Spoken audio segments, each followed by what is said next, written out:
Good evening, Night Owls, and welcome to Series 2, Episode 11 of Hitchcock's Tales That Terrified.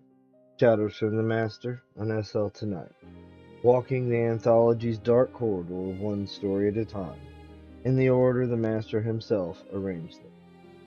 Last episode, we sat in a summer garden that was too beautiful, with strangers who were too refined, watching something they would not name. The Elmore's horror was golden and cold. Tonight, the light changes. Tonight, we're in Brett Halliday's territory, and Brett Halliday's territory is the hard-boiled American crime tradition. Shadows that come not from the cosmic or the supernatural, but from the most reliable horror of all. What people do to each other when money is involved. Brett Halliday, pen name of Davis Dresser, built his reputation writing Mike Shayne, one of the great Miami private detectives, private eyes of the 1940s and 50s, more than 70 novels. Halliday understood greed, betrayal, and the specific moral arithmetic of people who convince themselves that what they are about to do is justified. Pieces of Silver is that story. Hitchcock curated this anthology with a filmmaker's instinct for contrast and pacing. From Moore's speculative beauty to Halliday's crime noir, the shift is deliberate. The darkness doesn't stop, it just changes shape. The case is open. Let's read.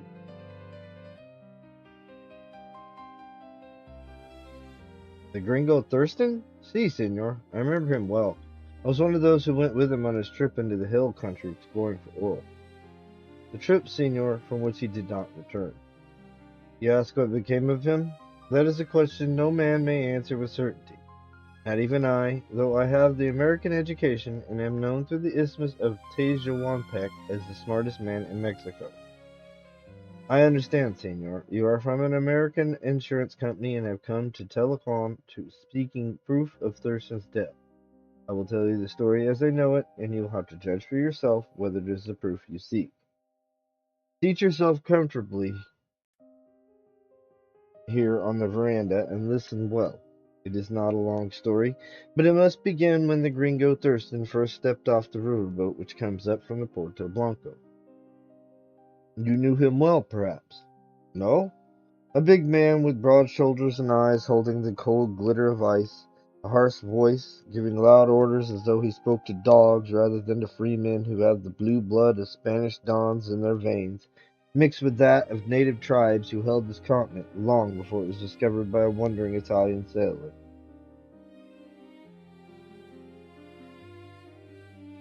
You comprehend, senor, that we of Mexico are a race slow to anger. Gringo Americans mistake this for weakness or fear, and sometimes do not learn their mistake until too late.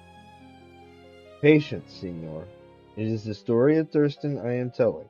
To understand his end, you must see him as he was when he came arrogantly among us with harsh words on his lips and contempt for us in his heart. Aye, and with a look in his eyes when he gazed upon our women that was not good. He was a stranger to the tropics, and he mistook a simplicity in the clothing of our women for an invitation to evil thoughts. Be not impatient. I seek to make you see the gringo Thurston as we of Telecom saw him, that you may have that you may have a better understanding of what happened inside such a man when he stood face to face with Lolita Simpson in the jungle. Si, senor. Senor Simpson is an American, but not a gringo like Thurston. A little man with no hair on his head and a mild voice. 20 years ago, he came from Los Estados Unidos to Telecom. Perhaps with scorn you would say he is one who has gone native. It is true that he took a wife from the Jarillo tribe, Indians of the hill country. But she's been a loyal wife to him, and I think Senor Simpson has not regretted his choice. With her, he settled near the headwaters of the Rio Chico, cleared a small plantation, and planted bananas, reared 6 fine children, of which his daughter Lolita is eldest. Senor Simpson was in town for supplies that day when Thurston came on a riverboat.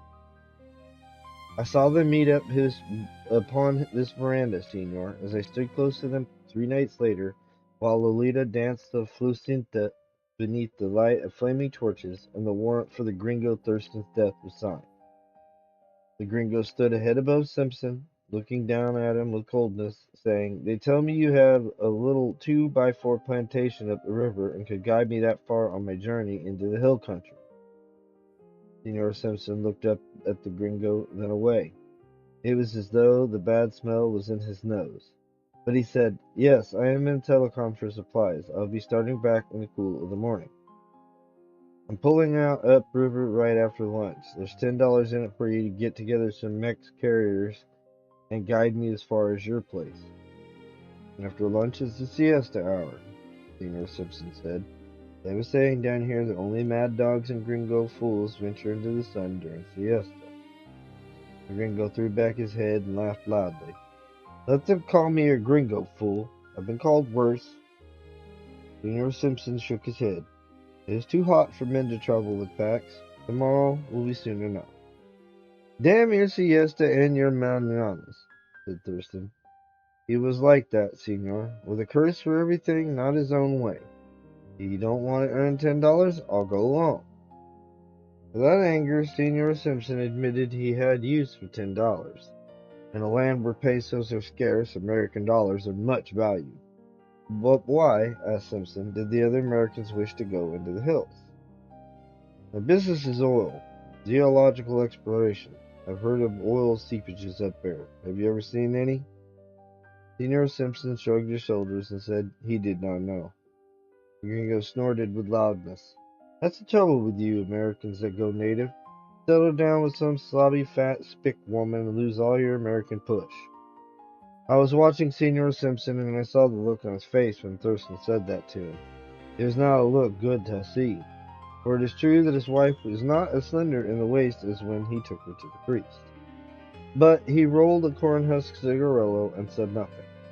One knew he was thinking it was useless to try to make the gringo Thurston understand, and $10 do not drop into one's hands in telecon every day.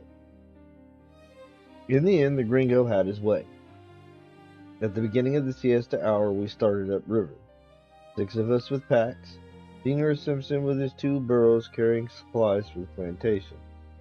And mark you, senor, the gringo going ahead on the trail carrying a pack heavier than any of the rest. The midday heat on the isthmus, you comprehend, is like no heat you will find elsewhere. There is a heaviness that crushes one. The breath comes hard into the lungs because it is steamy thick with vapors. There is silence in the jungle, with even the birds and monkeys retreating deep into the shady places, and there is the heavy stink rising upward from damp decay which we of this country learn to endure but not to enjoy. Through this the gringo Thurston set such a pace as no man who knew the tropics would attempt. Such a man, senor, is a difficult leader. One who is in the pay of such a man cannot well lag behind.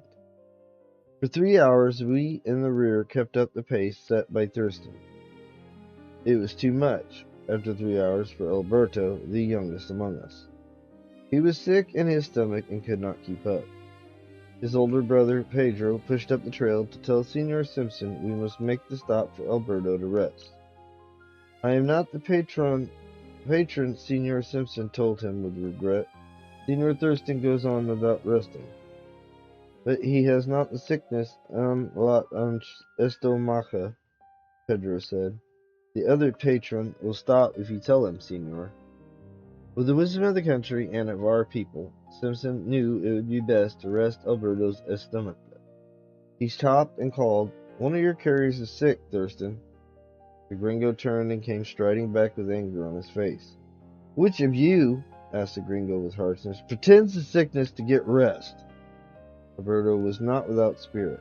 He lifted his head and said, "It is I. In a little time the sickness will pass. It is too much heat."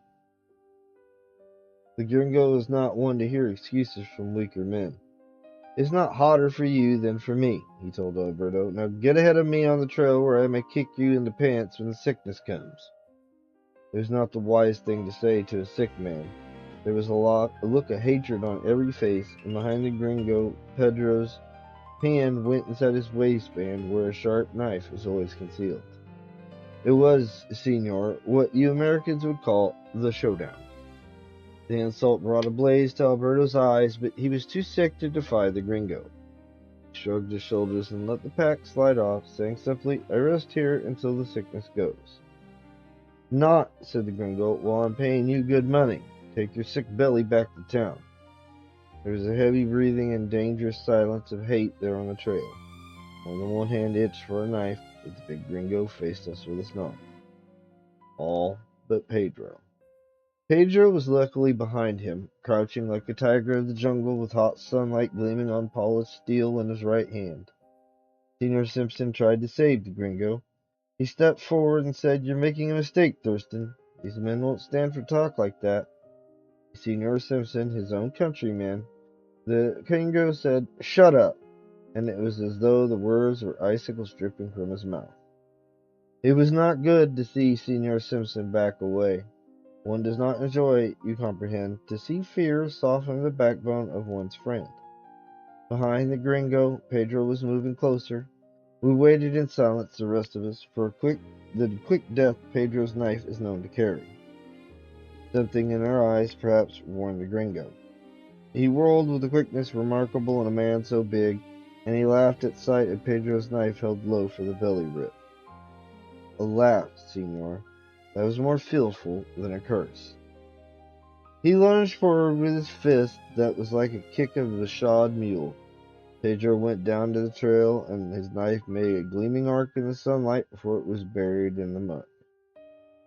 There remained four of us, none unarmed. But the gringo faced us as we pressed forward, his hand going inside his shirt like a striking snake, coming out with one of your fast-shooting American pistols. We have a saying in the tropics that hot lead is faster than cold steel. None of us were of a mind to put it to the proof. "Hang my head, senor," recalling how like a pack of whipped curs we were as the gringo told Alberto to get out of sight down the trail while he ordered the rest of us to divide his pack and move ahead of him.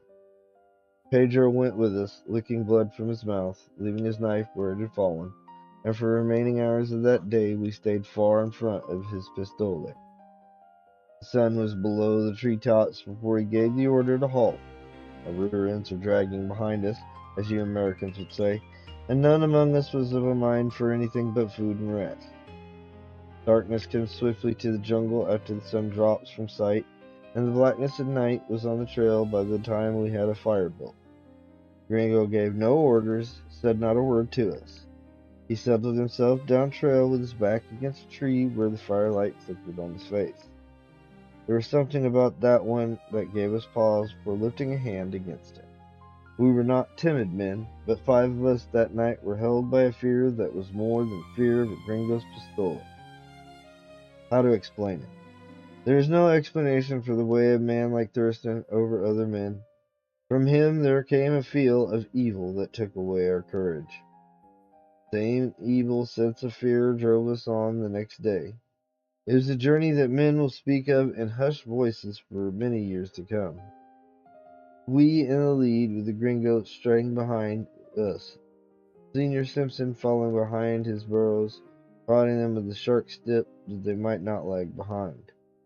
"Mark you, senor, it is a trip of 3 days from Telecon to the plantation of Senor Simpson, and yet we sighted it late that afternoon, after a day and a half on the trail. Of a certainty, it is not strange that Americans die young." A welcome sight the plantation was to us, who were as dead men on our feet. Palm-thatched houses in the bend of the river, with rows of banana plants leading back into the jungle. A dog came yapping to meet us, followed by the running figure of a girl who stopped by the side of the trail at the sight of many packed, burdened men instead of only her father. "Si, senor." The girl was Lolita Simpson. There was the coldness of ice in my veins when she stood for Thurston to look upon her with those eyes which I had seen lighted with unclean fire as he gazed on the innocent young of our village. How to describe Lolita to you, senor? Dios! But she was more beautiful than I can tell. Beneath her cotton dress were the soft young curves to quicken the heartbeat of any man. With the innocent questioning of childhood in her eyes, a virgin freshness of her cheeks, yet one knew that inside the red blood of her mother's people ran hot and near the surface. She was only 16, but the tropics made a woman at 16. She did not look at us as we passed before her on the trail. Her gaze was for the broad figure of Thurston behind us. Senor, the sweat stood on my forehead as I turned my head to watch that meeting. The gringo stopped in the trail and looked at her with that in his eyes which would have sent her flying for concealment if she had read it all right. But she knew nothing of the evil lust of men. She was as unawakened and unafraid as any wild young thing of the jungle. Yet with this difference, American blood was half in her veins with that of the hill tribe. I think Thurston was the first American she had seen except her father. Who knows what took place inside her? What secret longing was locked in her breast to be lighted to flame by the bold gaze of the gringo? I saw it happen, Senor. I saw her take one slow step toward him. Her face was blank like one who is hypnotized. No one could say what might have happened had not Senor Simpson come up in time. He was panting, and there were deep lines of more than weariness on his face. I heard the gringo say to him, "You're not needed here. Go on, while the girl stays with me." And Senor Simpson replied, "It is my daughter, Lolita." His voice was thin, like a tight wire singing in the wind. Thurston laughed at him. "You don't need to tell me. I can spot a half-breed a mile away." It would not have been so brutal, Senor, if he had slapped Simpson on the face. He turned to the girl and said two words. "Come here." There was no sound except the heavy breathing of the father. The spell was on the jungle. It was broken by Senor Simpson's voice shouting, "No!" at Lolita. She had taken one step forward. She drew back with a frightened look as though she had just wakened from sleep. "Go back to the house," her father said in a hoarse voice. "Go quickly." He went submissively without looking back, and Thurston said, "You can't keep her away from me. She'll come when I crook my finger. It's the breed blood in her." Murder blazed in Simpson's eyes. There was the feel of death in the air. His lips were back from his teeth, and there was no longer the look of mildness on his face. Gringo laughed. It would have pleased him to kill the man who stood between him and Lolita. His hand went inside his shirt, and he waited. I think, Senor, I will never live as long a minute until Senor Simpson turned his head away and began rolling a cigarillo. His fingers shook, and he spilled tobacco on the trail. Then he went past the gringo towards his house. He did not ask Thurston to stay at his house. He took his pay from the gringo and had no words for him. Thurston understood, but he was a man who enjoyed feeling the hatred of other men. He moved up the river 200 paces and had us make camp there. He seemed not anxious to go on, telling us he might stay in camp for several days. Senior Simpson came to me that night under the cover of darkness, taking me aside where Thurston could not hear. He asked me first whether we went on in the morning, nodding with melancholy when I repeated what the gringo had said. "I'm afraid for my Lolita," he said in a sad voice. "She has been acting strangely since meeting Thurston." I understood. I told him I would do what I could. He asked me if I would ride into the hills that night bearing a message to Rui Aragon, son of the head man of the guerrillas, to whom Lolita was promised in marriage. I agreed, and the message was this: the betrothal ceremony between you and my Lolita must be at once instead of waiting until next month as planned. Come tomorrow night, lest you come too late. I understood, Senor. It was a wise strategy to save the girl from herself. Among the guerrillas, the ceremony of betrothal is as binding as marriage, and they are a fierce, wild tribe, jealous of the purity of their maidens. I slipped away from the gringo's camp while he slept, and rode one of Senor Simpson's mules into the hills. I was proud to have a part in the undoing of the gringo. I delivered the message and was back in camp before the sun rose again, and before the preparations began for the ballet that would celebrate the ceremony that night. Not knowing the reason for the stir, Thurston sat 3 hours beneath the banyan tree waiting for Lolita to come to him. True, Senor, it is hard to understand the ways of such a man. Another might have tried by stealth to see the girl. That was not the gringo's way. It would have pleased him to humble the father by having her come to him openly, but Lolita did not come. At noon, Thurston went to Simpson's house and knocked.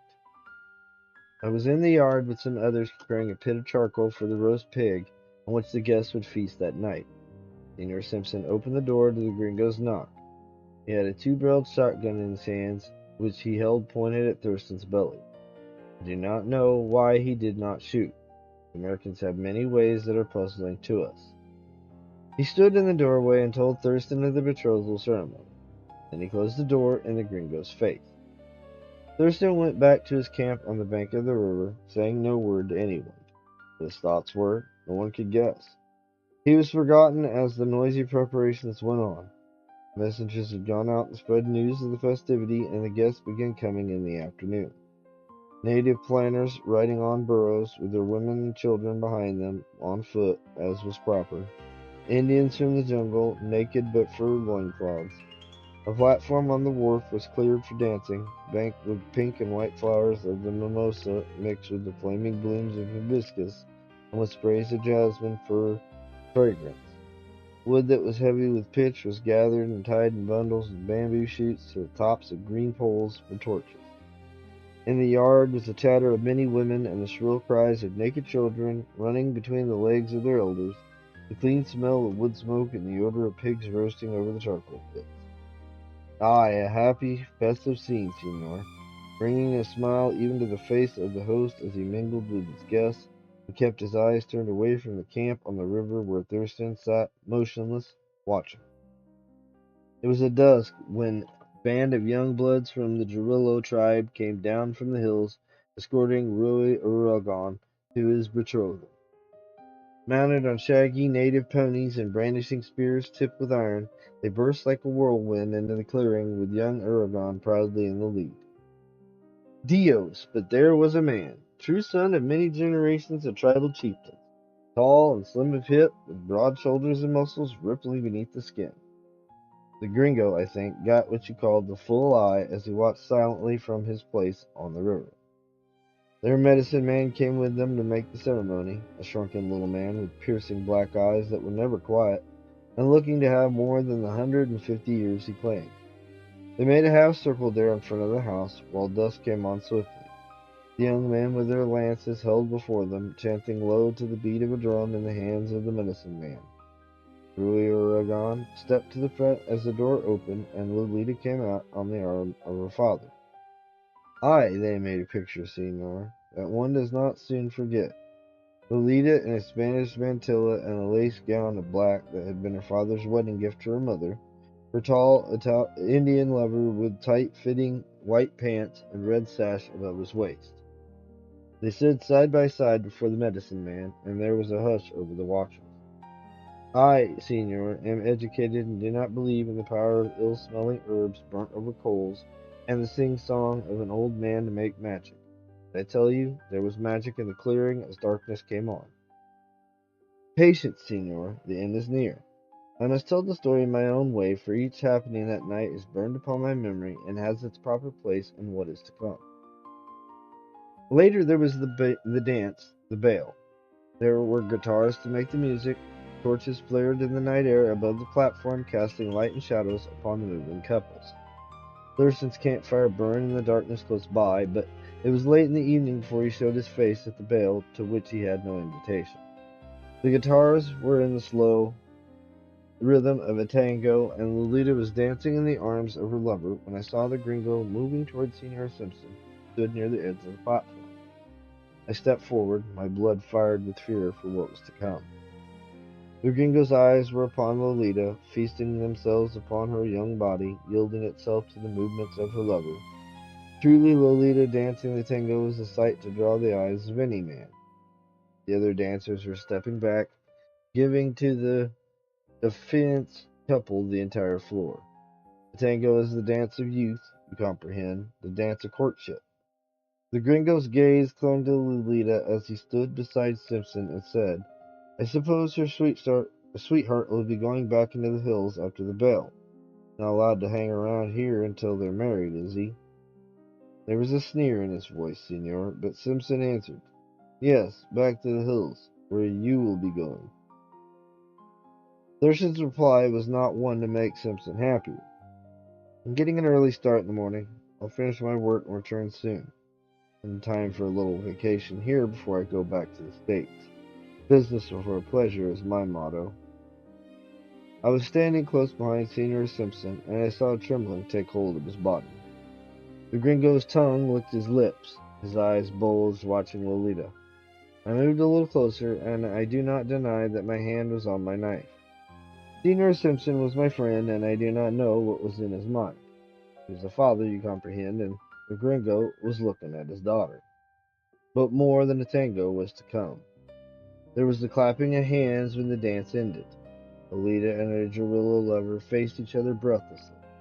In that moment of silence, a single guitar began tapping out a strange rhythm that was like the distant beat of a jungle drum. The other guitars took it up, one by one, and Lolita swayed back into the torchlight, her young bosom lifting the lace of her mother's wedding gown, a look as if of dreaminess on her upturned face. From all about us there came excited cries. Hola bravo, la felicinta, ay, lola facinta. God butchered the shit out of that. Rio Uriagon stood stiff in the center of the platform with his arms folded and his eyes bright. He turned slowly as Lolita circled about him with her arms curved above her head, fingers snapping like castanets. It was the fluencita, senor, the passion dance of the Jarillos. Sight for a man to carry, locked in his memories until he grows old and has need of such memories. A dance which none but an officiated maid may dance for her lover. Aye, there was the fever heat of the jungle and the song of the guitars, a strange note of madness which struck deep inside a man to set the pulse drumming. Faster and more fast was the beat of music, and Lolita circled faster and yet faster, stamping her right foot sharply, her eyes holding those of her lover, a strange quiver in every muscle of her young body that has bent backward like a drawn bow. Ah, senor, to see Lolita dance the Flucinta was to feel again the fierce fire of youth and of love in one's veins. Even now I close my eyes and I stand again beside the platform. But it ended suddenly. Over the heads of the watchers, half a dozen American dollars clattered at Lolita's feet. The music stopped. Lolita looked down at the coins with round eyes, a flush of shame on her cheeks. Royo Arugon whirled about, his face black with anger. Do you comprehend, senor? It was the insult supreme, a sign of contempt such as one makes to a cheap dancing girl who entertains men for pay. The gringo had turned his back and was striding towards the circle of darkness beyond the torchlight. Aragon leaped forward off the platform in pursuit, his hand going to a dagger in his sash. But Senior Simpson caught his arm and held him back. Heard him say in the young man's ear, No. In his shirt is concealed a pistol. He goes into the hills tomorrow, exploring for oil. That was the end of the bells, senor. There were black looks towards the gringo's camp and muttered threats, but Arroyo Uragon whispered to his friends, and they went back into the hills, leaving the insult avenged. We broke camp before sunrise the next morning.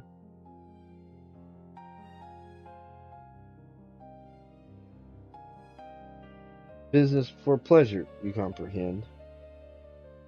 We traveled far that day and made dry camp at night, went upward into the hills until noon the next day, when we were approached by two Indians on shaggy ponies. They had heard, they said, that the Americans sought for signs of black oil in the hills. It was so, Thurston told them with excitement. Did they know of such? They told them of a spring not far away which bubbled up with black scum upon it which would burn. He offered them money to take them there, and they agreed, senor. He went with them eagerly, telling us to make camp and await his return. We stood together and watched while he and the Indians went from sight over a small hill. Pedro crossed himself and said, Vos con Dios, through lips that were bruised from the gringo's fist. When they turned back, and no one had seen the gringo, Thurston again. No, senor, it would have been useless for us to wait there for him to return. The Indians to guide him away were Jarillos. They have a tribal law that one who insults a woman of their tribe must die before two suns go down. And they obey that law. But no, senor, it would be useless and perhaps dangerous to look for proof of his death. Even for the purpose of insurance, it would not be wise. The tribal law of the Jarillos has to do with rubbing honey on the body of their victim and stretching him with grass ropes across the nest of ants. They answer comprehend or without knowledge of American insurance rules and leave little that is recognizable. He was a fool, you say, to throw money at the feet of Lolita while she danced the placenta for her lover? But yes, senor, that indeed would have been a foolish thing for the gringo to do. You have misunderstood me, senor. It was not the gringo Thurston who threw the money at Lolita's feet. Yes, no. He was not that foolish. Indeed, he had already turned his back to leave when it had happened. But it was very unwise of him to pay Senor Simpson with American silver dollars. And there it is. The pieces of silver accounted for, the moral arithmetic completed. Brett Halliday understood something that Hitchcock spent his entire career demonstrating. That the most reliable engine of horror is not the monster in the attic or the strangers in the garden. It is the moment a person decides that what they want is worth what it will cost someone else. A calculation. That specific, quiet decision. Halliday puts it on the page without theatrical flourish, the way the best crime writers always do. The horror is in how reasonable it sounds. Right up until it isn't. Hitchcock adapted dozens of stories, but on exactly this architecture. The crime that seems manageable, the compromise that seems temporary, the silver that seems worth it. His television introductions would have delivered the irony with that particular dry pleasure he reserved for stories where human nature proved, once again, entirely predictable. From Moore's cosmic cold to Halliday's human cold, two very different temperatures, the same outcome. Next episode, episode 12, we move to William Hope Hodgson and the Whistling Room. A very different register again. Hodgson is one of the great supernatural horror writers of the early 20th century, and the anthology places him here deliberately, after 2 episodes of very human darkness. But that's next time. Felix Lubezki signing off from SL Tonight. Like, comment, subscribe. Good night.